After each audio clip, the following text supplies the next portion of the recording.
Well, welcome everybody. We're really excited to see all of you this evening. We have a great program. I'm Kathy Dodge. I'm the president of the Museum Foundation. And tonight we're going to have a program, as you know, on cowboys and their ranches. So we're excited about it. Before we start, we're going to have a drawing at the end. We have been given some fair tickets. I think all of you probably were given a ticket to write your name on. Is that correct? And we're going to do a drawing at the end for entry for fair tickets for this year. And I want to thank Lori Giannini. Stand up, please, Lori, for doing this. Thanks a lot. Okay, at this time, I'm going to introduce Lee Croletto. Lee is the vice chairman of the Angels Camp Museum Commission, and she has a special announcement. We welcome the Foundation and the Museum Commission and the City of Angels. We welcome you to our lecture series tonight. And it was with great pleasure that I would like to introduce our new museum director, Kimberly Arth. So, we're excited to have her. You'll learn a lot more about her at the next lecture series and something in the paper probably next week, as she'll be formally introduced by the City of Angels Camp at the next City Council meeting. But Kim has been here 6 days and counting as a full-time director. She comes to us with 6 years on her last job as a museum director and a master's in museum studies, and we're all excited to have her.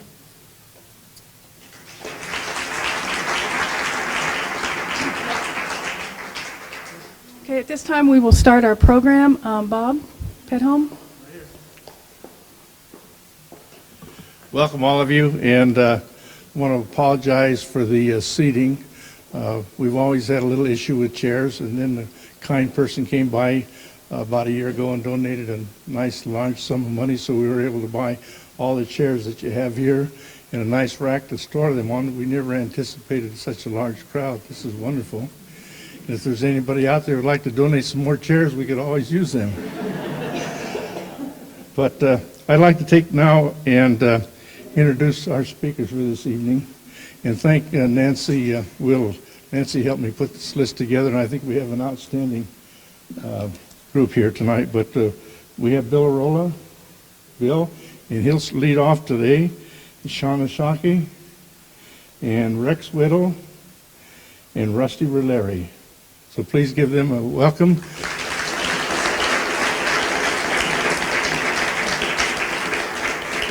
They're going to tell us a little bit about ranching and cowboying back in the circa 1850 area. So, thank you. I want to thank you for inviting us to come here tonight and share some of our family history with you. I'm going to start a little bit earlier than when we actually started raising cattle, just to kind of set the scene. I'm going to go and start where there was a ship that came into the port of New York. It was called the Fortunato. This was in June 9th of 1849. The ship's manifesto lists an 11-year-old individual named Emmanuel Arola. Occupation, farmer. I guess in those days they can you hear me okay? In those days, I guess you had to pick an occupation pretty early, because that's pretty amazing. But anyhow, he came on the ship from Italy, and looking over the manifesto of names, we find names such as Lagomasino, Ratto, Solari, Perano, Cuneo, and others, just to mention a few. But the interesting thing that we found was that Manuel was by himself. And I'm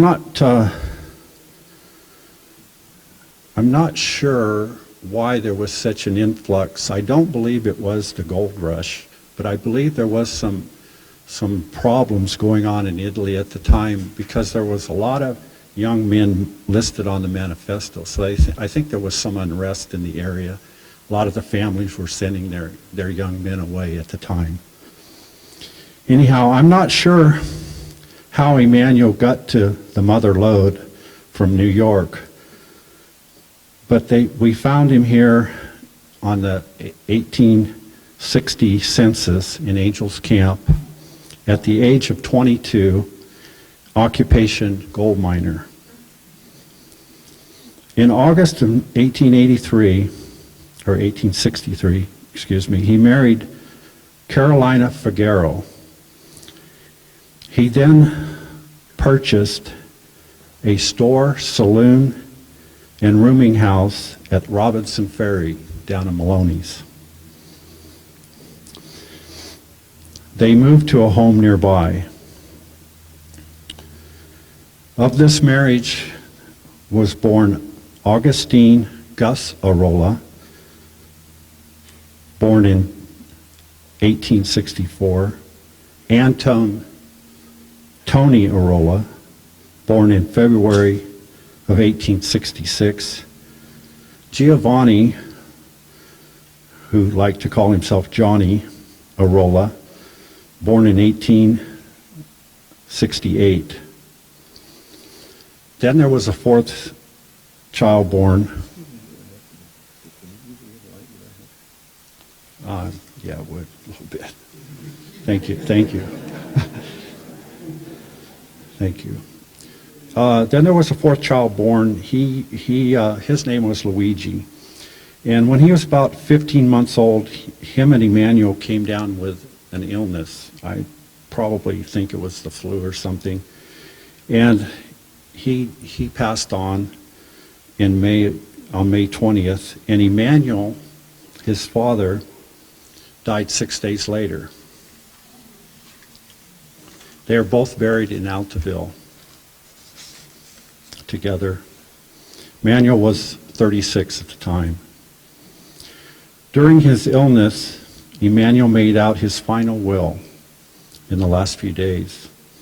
This set up a trust fund for the three boys. Shortly after Emmanuel's death, the store, saloon, and house, along with various mining claims, were all sold. Then about 3 years later, Caroline remarried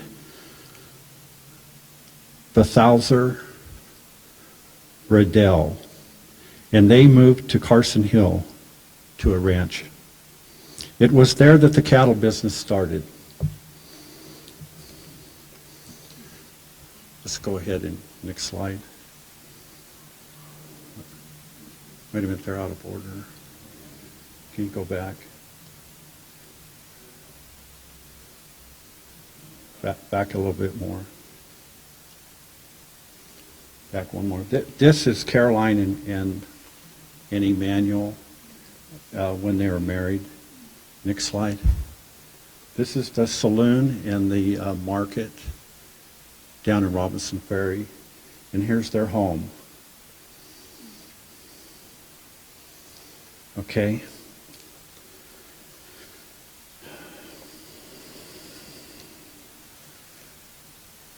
So after they moved to Carson Hill, this is when they started the cattle business. And this person right here is Gus Arola, and he was the oldest boy. Next slide. This is Anton, and this is John. They worked for a Frenchman called Jean Yafo on the ranch between Robinson Ferry and Maloney's in Vallecito.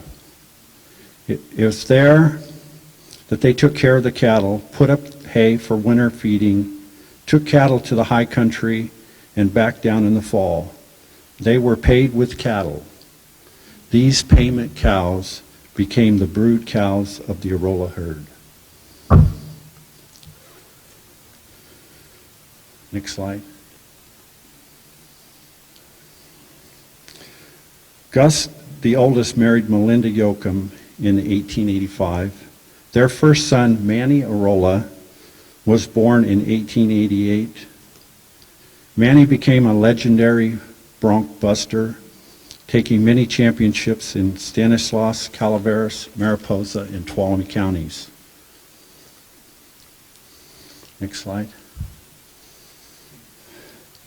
The youngest born to Gus was Marvin Raymond Arola, more commonly called Smokey Arola, and he was quite a baseball player. He was born in 1908, but he raised cattle on the Carson Hill Ranch in the Lower Angels Creek area. Irrigation water came from Angels Creek, supplied via a ditch, provided summer grazing for Smokey's herd. He died in 1887, after which none of the Arolas carried on in Gus's line.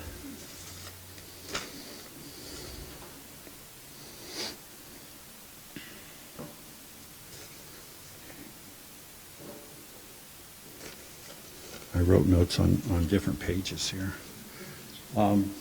Okay, we go to Antone. Antone was the next to marry. In 1887, he married Louisa Di Martini, the Frenchman who the Arola boys had worked for earlier. Returned to France in 1890, but not before he sold the ranch to the hardworking Antone.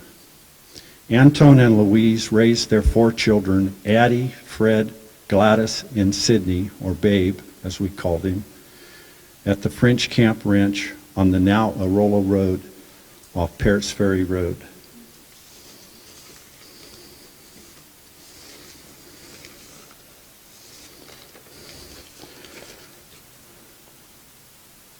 Let's go to the next slide. This is a picture of Babe Arola down on his ranch with his Hereford cattle. Fred and Babe helped their dad on the ranch. They would become prominent cattlemen themselves. Antone's summer pasture for the cattle was up at Cow Creek, or Bumblebee, in Tuolumne County. Next slide. Here it is. In 1924, an outbreak of foot and mouth disease occurred, and all the cattle had to be destroyed. Here you see them driving the cattle into natural rock corridors where they were shot and burned. Antone sent for more cattle. I believe he sent Mills, Mitchell, and Babe or Fred to go over to Nevada and replace the herd. Next slide. Oh, I guess we don't. I got ahead of myself there. Anyhow, Fred Arola acquired the Clark's Fork permit sometime in the 30s or 40s. My dad got it in, I think it was 53, and I took it over in 1998. That's up at in Tuolumne County, next to Alpine County, off of 108.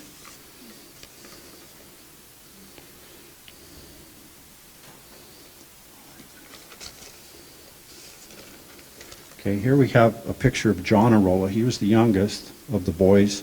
He married Emma Louise Yoakum in December of 1890. They met when they came to visit her sister Melinda, who was already married to John's older brother Gus. John and Emma started out on a 160-acre homestead, which is now the county fairgrounds. The Angels Race Track Association finally convinced John to sell in 1893. Earlier in 1889, John had purchased the Vasallo Ranch from Antone, so they moved there. The Vasallo Ranch is where I live currently. It's on Red Hill Road, and my dad built a home there in 1954, where we moved from town out to the Red Hill Ranch.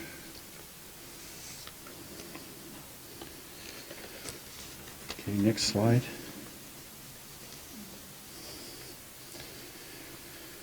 It was here that my grandfather, Tone Arola, was born in December 12, 1893. His brother Virgil was born at the racetrack, or the fairgrounds property, in May of 1892. He went on to become the district attorney and then Superior Court judge in San Andreas. Tone stayed on the ranch and went into the cattle business with his dad.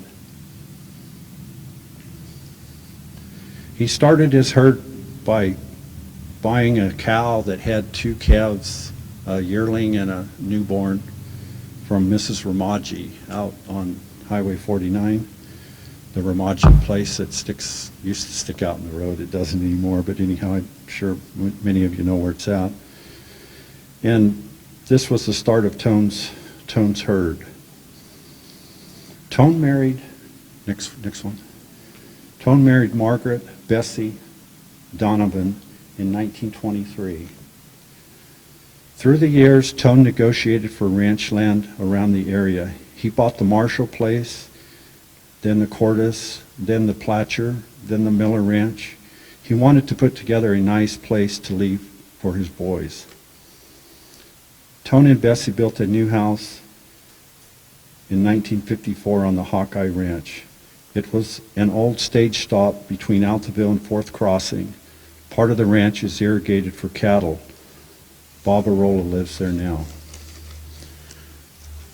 Let's have the next slide. I'm just going to go through some of the activities. This was an earlier shot of my grandfather, my dad on the other side, branding calves. It was probably in 1952 or thereabouts. Next one. Then, of course, there's always a picnic after a branding. You see Grandma Bessie sporting the nice hat on the left. And then my dad in the back. And my sister's in there. You can just barely see her, Ginger. And my mom, my grandpa, Bob Arola, myself sitting down there, and my brother is swinging there. Next one. This is part of the routine that we go through before we go to the mountains. It's you see the veterinarian on the right there. He's preg checking the cows, and if they're pregnant, they get a bell on and they get to go to the mountains. Next slide. Here's Jason Arola putting on a bell. Next one. Here we are in 05 at Grohl's, heading to McCormick Meadow, down on the lower part of the allotment. Next one. This is Grohl Meadow. Just unloaded some cattle in 97. That was in I think the 3rd or 4th of May. It was pretty early in the year that year. Next one. This is the last cattle drive. This is right above Murphy's. Actually, we're coming down the hill. And you can see on the turn up there, the cattle are heading this way. And my grandfather's in the forefront here, and that's Bob Arola, holding them up because they always wanted to go like heck when they came home.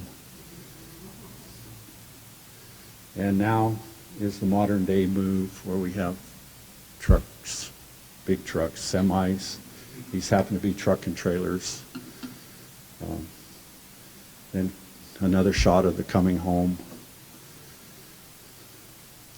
This is a shot of my dad and mom in the early days, probably around 43 or 44, out at Frogtown, some competition out there.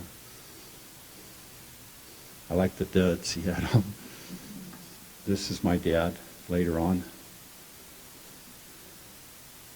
And as you can see in this photo, this is all of us, the next generation. Lots of cowboy hats there, so hopefully it's going to continue. Thank you.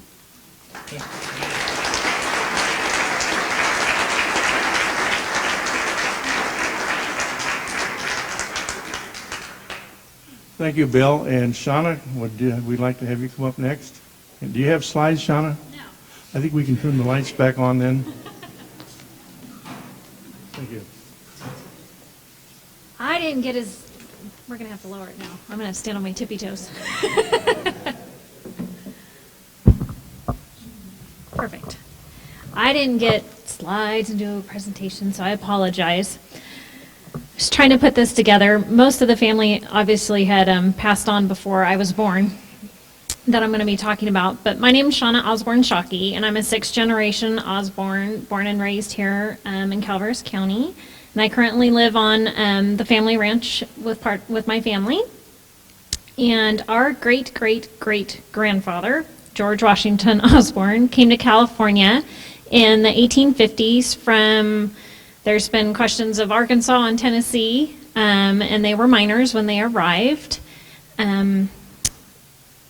One of George's sons, Samuel T. Osborne, homesteaded the present Osborne Ranch in 1872. At that time, the family still was continuing with mining.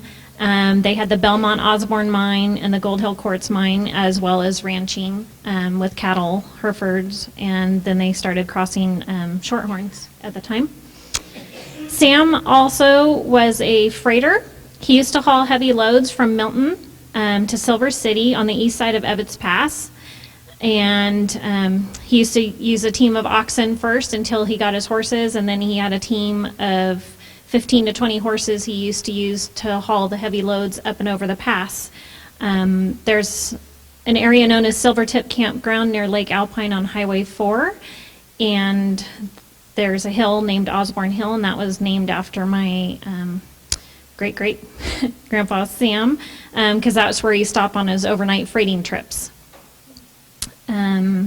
Sam was married twice. In his first wife, he married Mary Blackburn, and they had 4 children, and then she passed away in her 20s. Sam remarried to Sarah Halleck, and they had one other son. Elmer, who was my great-grandfather, was one of Sam's sons and was raised on the family ranch. Elmer married Mary Reister, who I believe that's where we tie in with the Whittles. It's hard to keep track of all that. They had 2 children, Reggie and Geraldine. Reggie helped my great-grandfather with the ranch. They raised cattle, sheep, and goats. Sam had incorporated the sheep and goats and many other activities along the way. The goats and the sheep helped keep the brush down for the cattle and gave them more room to graze. And they would sell the wool and the mohair, and they would sell the goats also for meat. Reggie was 16 years old when his father Elmer passed away, and he had to help start running the ranch. From what I've heard from everybody, Reggie was a great horseman and loved to break and train horses. He was involved in the Amateur Rodeo Cowboys Association and helped to put together the Calaveras Saddle Club. Competed in different shows with halter and breaking. He also rode saddle bronc and calf roped in the rodeos. Grandpa Reggie married Beth Grexton, and they had 2 sons, Thomas Osborne and Robert Osborne. Robert was my father. Reggie continued raising cattle and goats and sheep on the ranch until the market wasn't worth raising the goats and sheep anymore, and they sold them off and kept the cattle. Reggie continued to ride in the rodeos until he severely broke his leg. He was in a cast for 3 years, several operations, and I believe at that point Grandma Beth told him no more rodeos. It was a really difficult time at the ranch. My dad and his brother were very small and couldn't help out to keep the ranch moving, so Grandpa had to do it with the help of Beth, and I believe other families came and helped too when they could. My mom remembers Reggie being in his cast and still, handling the chores, and the barn needed to be re-roofed, so he was tied off on one side and had his cast on and was still re-roofing on the other side. Reggie passed away on his horse in 1971 at the age of 53. And from what I understand, that was the best way to go for him. My grandma had to sell most of the cattle to cover the taxes when he died, so she could hang on to the ranch. My Uncle Tom bought some of the cattle and currently lives on the ranch along with his daughter's family. And our cousins, the Whittles, lease the ranch and currently run cattle there too. So the family's been here since the 1850s, was heavily involved with cattle and mining and lots and lots and lots of stuff. So, thank you guys.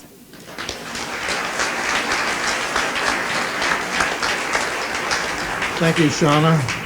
By the way, after the last speaker, we'll have a little time for questions and answers if anybody would like to ask some questions to these people. But Rex, would you like to come up next, please? Thank you.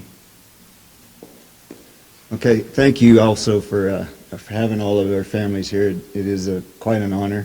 I would like to say that, there's a lot of ranching families around here that I guess we're sort of representing that tonight, but they've asked us to speak about the Whittles. And to start there, you kind of have to go back to England in about 1839 or 40 when a guy named Alexander and his wife Rachel and a little girl named Elizabeth, about 9 or 10 months old, got on a ship called the Brothers, and we found some records that said it was an assisted immigration. So maybe it wasn't what we always assumed it might be. But so we're kind of hoping it was just they wanted people to colonize Australia, so that's where they went to. And the manifest states that they were on that ship over 6 months, probably went around the Horn of Africa, I guess, to get there. And it gave all sorts of information about what they ate, what they did. Alexander, he could read and write, and his wife, she could write.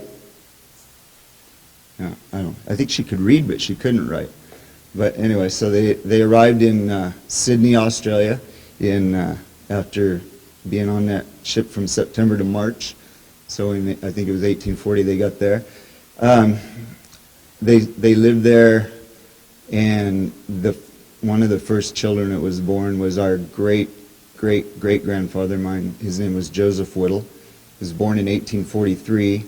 Like I said, they had a daughter already, and then another couple of boys were born, and another daughter named Jane. And and he was a sawyer. They list him as a sawyer, and in the timber business, and also a publican, which we found out he had a pub, I guess. He was licensed to have a pub in the house. So it looks like maybe he left Australia ahead of his family, and she stayed back there to try to sell the pub or get some money. And then I guess they either followed, or maybe they all came, but they came to San Francisco in 1849 when my great-great-grandfather was 6 years old, Joseph Whittle. So, and they probably got off the ship and got into Stockton, maybe up on the port, and if you can imagine how they might have got up into this country, but they came to Tuolumne County. Sounds like over by Rawhide, by Tuttletown, and settled there. And the next thing we know is Alexander and his wife Rachel were no longer together, and we have a newspaper article out of it's like a Sacramento paper, it's called the Alta California, Upper California paper, where Alexander Whittle was found on 6 Mile Creek out here outside of town with his throat cut from ear to ear and apparent suicide. That's what it listed. But his wife had left and went to San Francisco, and the article states that he drank and he was heavily drunk when this happened to him. And he's buried right out there in Smokey Arola's field there at Carson Hill, right across from the mine. That's where Smokey showed me when I was younger where he's buried, and that's where it said he was. So then we find that he left his little boy. That was about 1851, so those kids weren't very old. But the son Joseph and his sisters kind of shows them to be around Tuttletown still, and it ends up that Joseph Whittle, he met and married an Irish girl on the Stanislaus River down there at Bostic's Bar on this side of the river. Her name was Mary Ann Quigg, she was born in New York, but they came from Ireland. And they moved up here in Angels, and they had a daughter, Elizabeth, in about 1869. And when Shauna said we're related, it's because Elizabeth would be your great-great-grandmother. She married a Reister eventually, and then Uncle Reggie's mother was her daughter. Well, something like that. That's how we're related to the Osborns. So then they had a son named Joseph Whittle, and they had some daughters, Kate and Addie and Aunt Mamie, and another son, Harry Whittle. But Joseph Whittle, then the next Joseph Whittle was my dad's grandfather, and he was born about 1875. And Marianne, she had about 6 kids, and then she had a set of triplets. And the last ones, they were born in 1885, and out at the old ranch out here. And it said that it was quite an oddity that everybody came out there to see the babies and see the mother, and they didn't survive very long, just too much. And you can imagine they were probably premature or whatever, but they were all buried here in the Catholic cemetery. And right shortly thereafter, in 1886, the next year, Joseph Whittle, who was he was known for raising horses that pulled sulkies, and was quite well known in that way. But he also worked on the county roads, I think, and they said that he was lifting a heavy load out of some mud or something on a toll road here, and he died that year. So it left her with all those kids.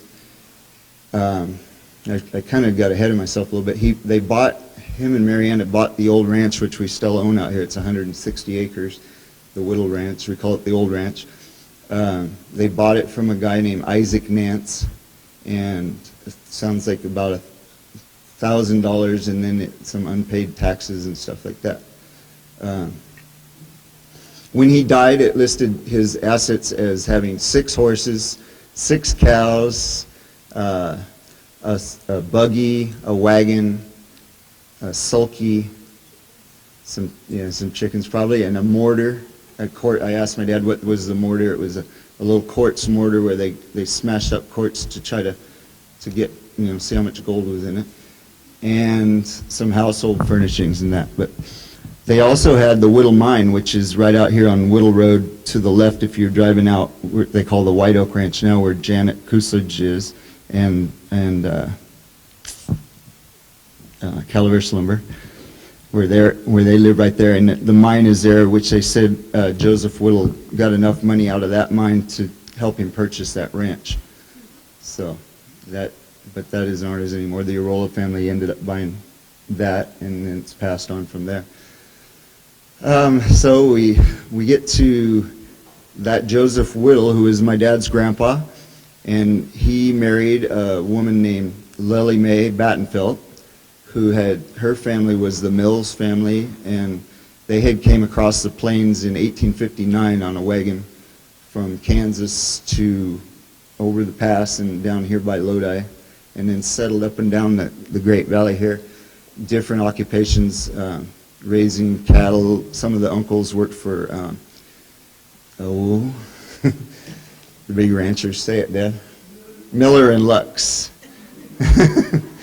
There was at that time in the Central Valley, there was a lot of wild cattle running around, and people that were trying to farm and raise crops and stuff had to herd the cattle away from there were no fences, so they had to hire kids and stuff to herd cattle constantly away from their grain crops. And a lot of this stuff is all written down. Our family was really good. Aunt Marilyn's mother, Aunt Ida, which was my dad's aunt, her and her aunts and sisters, they all wrote down all this information that was passed from them.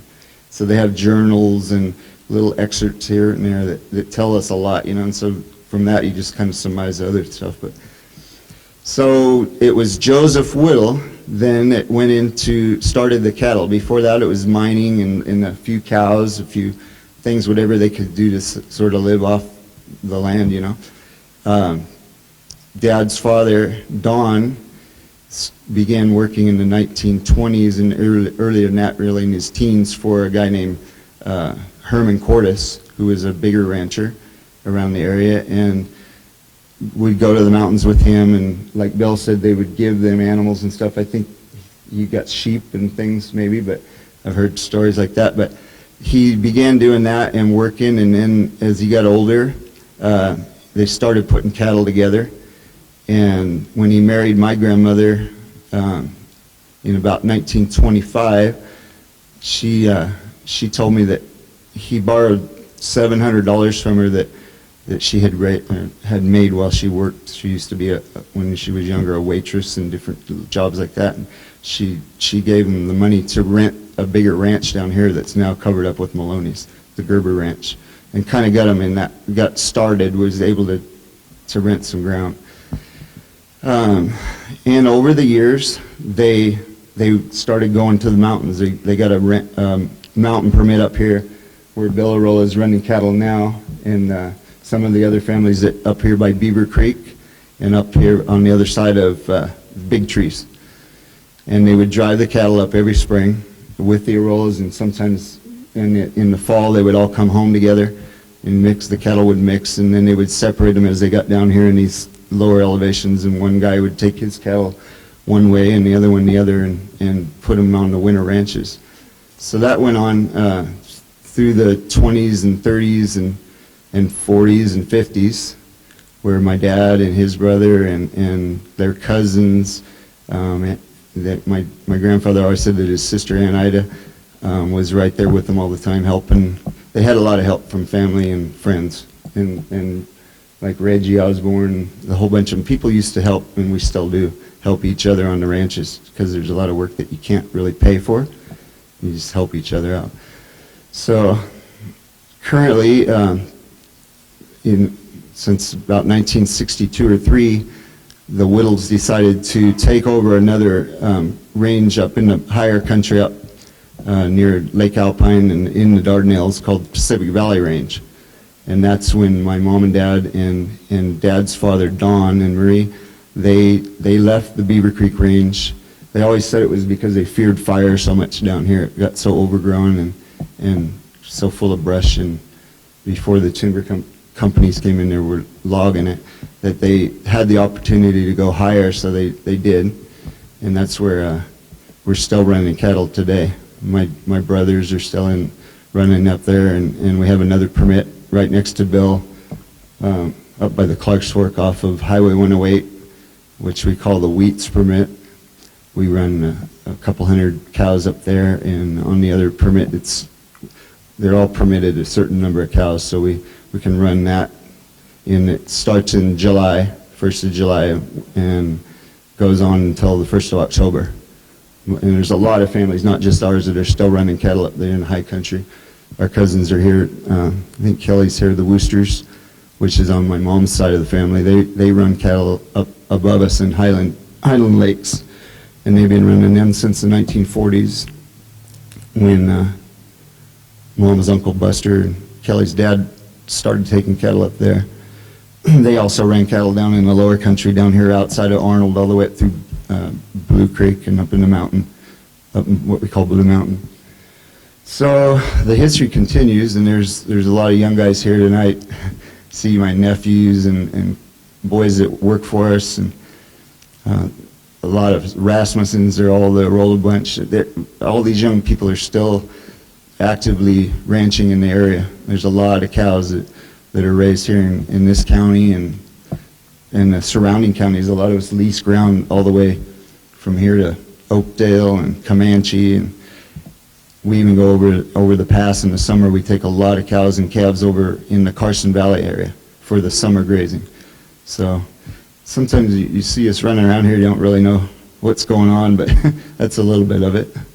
So I guess if you guys have questions later, there's a lot of stuff out there. We brought some branding irons that we kind of labeled with a little bit of the history on them, and just old pictures that might be of interest to you. Thank you.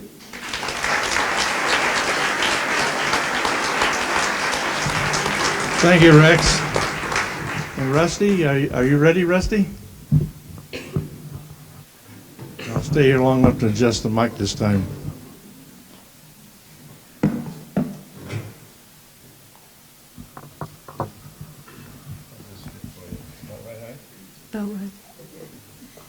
To answer your question, I guess I'm as ready as I'll ever be.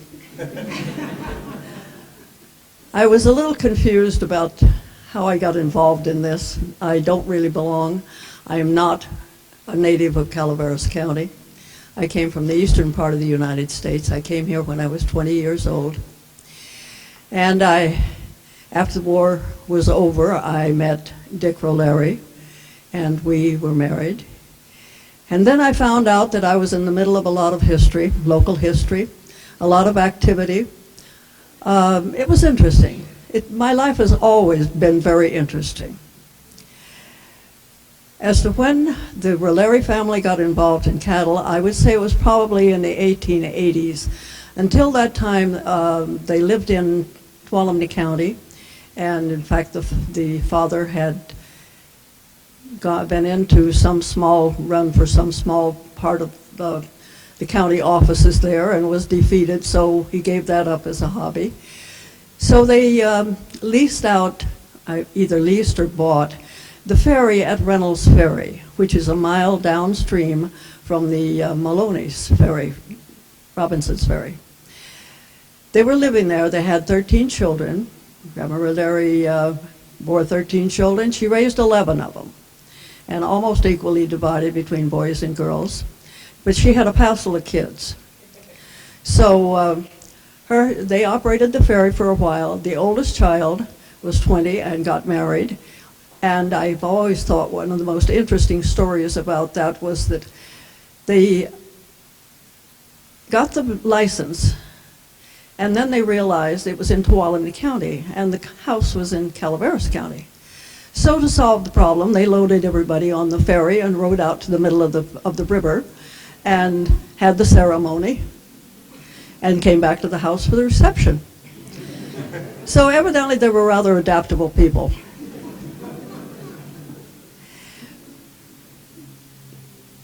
The father died rather suddenly during that time at Reynolds Ferry. I'm not unsure as to what he died of, but he died. Grandma Roleri then looked around for a way to raise her children, and she decided living in town was the only answer. So she leased a boarding house, I guess it was a boarding house or a hotel, on Main Street in Angels Camp, where the present visitor center is located. She decided she needed to put her kids to work. The girls wasn't in trouble. They took care of the rooms, they did the cooking, started out doing the cooking and all of that. Everything went along very well. So she decided but business was good. The food was good, so people stayed there. And a lot of people stopped and ate. Meals were 25 cents a piece, as much as you could eat. Homemade raviolis, wine, and dessert. Wasn't terribly expensive. But then, of course, your miners were only making $1 or so a day.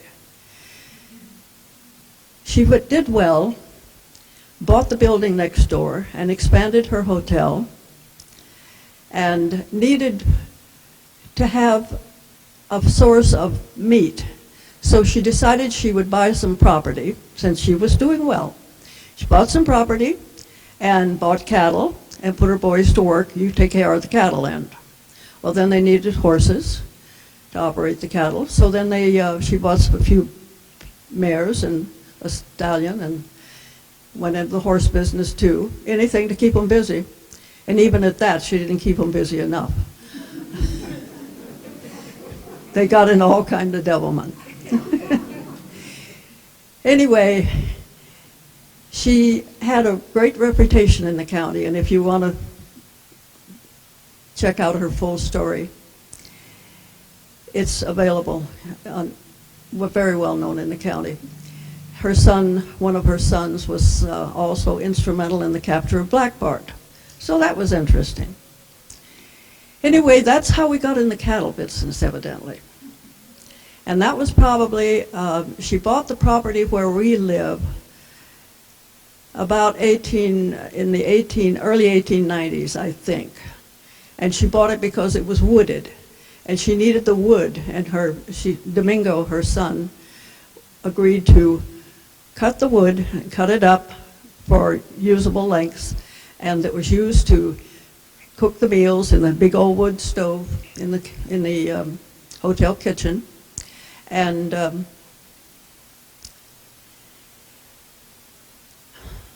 I haven't lost it. I'm a little nervous about this. Anyway, the girls operated the hotel, the boys operated the cattle and the horses, and were involved in mischief. The ranch where we lived, this is what I started to tell you, the ranch where we live was purchased probably in the early 1890s, so it's well over 100 years old. So that kind of brings me on a par with some of the rest of these people who were born here. Anyway, it's operated continuously since that time. Domingo bought the ranch from his mother, and he continued to run cattle, ran sheep, some sheep, not a big operation, but some sheep. And then after Grandma Roleri's death, to settle up her estate, evidently they sold off a lot of cattle and a lot of land. She had owned several thousand acres of land too. Her grandson, my father-in-law, Romy, grew up just like the rest of the boys, just not having quite enough stuff to keep him busy, probably. Anyway, when they drive the cattle through in the springtime to take them up to the hills, he would be in school, and he'd hear the bells as the cattle came up. He jumped out the window, and he rode to school anyway, had his horse there handy, and took off. And you might not see him for a week or two, but he joined the drive. His sister was younger than he, and he was a very dominant character. And she learned to ride double behind him, not in a saddle, behind him. And he forbade her to even touch the horse with a hand or him. So she had to learn to ride without being able to hang on to anything. And I've often thought that had to be a heroic thing for a young girl to do. But if she reached out to touch the horse, he'd hit her hand with the quirt. So it was kind of a dog-eat-dog existence, I guess. Anyway, he continued, he went on then and got involved in rodeos, a little of this, anything to make a buck, just a way to make a living. And that was generally what everybody did. They were working at it. And you weren't getting a lot of money on it, but you did live well because you supplied much of your own material. So we still have cattle. We have had all the way along the line from Romy to my husband. Now my son is running the cattle end, and it looks like it's going to continue a while yet. The children were busy today, and sometimes people ask me, does the sound of cows bawling bother you? It's like a lullaby. It's a part of life, and it's a beautiful part of life. So, thank you.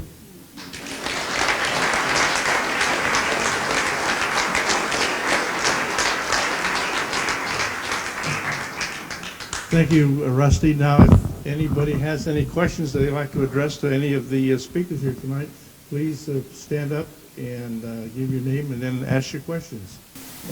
Do I see any hands out there? We have one here. I have to introduce myself. Is that what you're saying? Nate Solomon. Rex was my first student, 5th grade. Right, Rex? Well, anyway, we have celebrities among us, and I want to share something with you about the Whittle family. My wife and I are down at a black and white photo display of Ansel Adams. And if you're not familiar with Ansel Adams, he was probably one of the most famous black and white photographers around. And I'm walking around the building, and I'm looking at these photos, and towards the end I come to this one black and white photo on the wall, and I'm looking at it, it said Maloney's, and I said, oh, that's interesting. I read it a little further, and it says, the Whittle family. Here's Ansel Adams sitting on the porch, and I think it's Donnie's grandparents, and there's a black and white photo of the Whittle family out in Maloney's. I was shocked. I thought, man, this is interesting. And come to find out, it's in one of his books, And unfortunately, I lost the information on the books, and I'm trying to find it, but I'll find it, and it's included in that one book, the black and white photos. So I was really impressed, and I think you should get their autograph.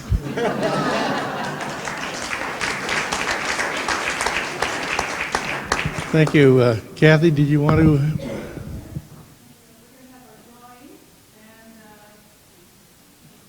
Really enjoyed having you all this evening. Thank you very much. It was very interesting. In order for us to continue to do this, like the ranchers, the foundation is always trying to get $1. So if you would consider membership or donations or coming to the lectures, we really appreciate the support.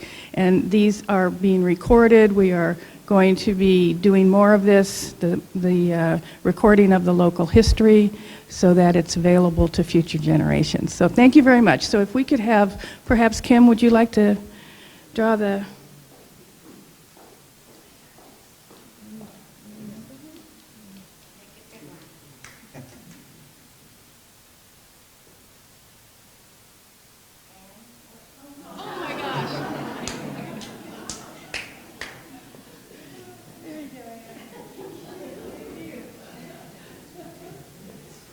So again, thank you everybody. We really enjoyed the presentations, and I think we all learned a lot. So if there are no more questions, I think we're done.